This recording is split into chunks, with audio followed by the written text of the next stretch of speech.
Artificial intelligence విషయంలో China అమెరికాని dominate చేస్తుంది. China అమెరికాల మధ్యన ఇప్పుడు ఇదివరకు అమెరికా రష్యాల మధ్యన ఎట్లయితే ప్రచ్ఛన్న యుద్ధం జరిగేది, ఇప్పుడు ప్రత్యక్ష పరోక్ష యుద్ధం జరుగుతోంది.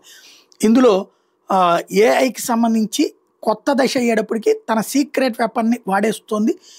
చిప్స్తో పాటు సబ్సిడీలు కూడా ఇక్కడ చైనా అతి పెద్దదైనటువంటిది వాడుతుంది. గాన్సు, గుయిజు, ఇన్నర్ మంగోలియా రాష్ట్రాల్లో ఉన్న భారీ ఏఐ డేటా సెంటర్లు అలీబాబా, బైట్ డాన్స్, టెన్సెంట్ వాళ్ళే ఇప్పుడు విద్యుత్ బిల్లులు 50% వరకు తగ్గించే సబ్సిడీలు పొందుతున్నారు.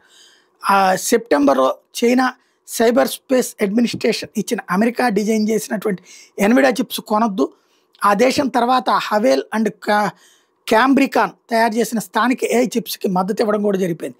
ఈ చైనా తయారీ చిప్స్ ఎక్కువ విద్యుత్ వాడుతున్న చైనా యొక్క కేంద్రీకృత విద్యుత్ గ్రీన్ ఎనర్జీ వ్యవస్థ కారణంగా పెద్దగా ప్రాబ్లం లేనట్టే కనబడుతుంది.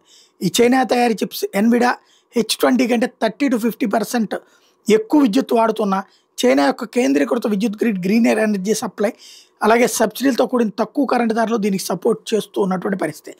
డేటా సెంటర్ల విద్యుత్ ఖర్చు 5.6 సెంట్లు అంటే కిలోవాట్ మాత్రమే. అదే సమయంలో అమెరికాలో ఇది 8 నుంచి 26 సెంట్లు ఉంది.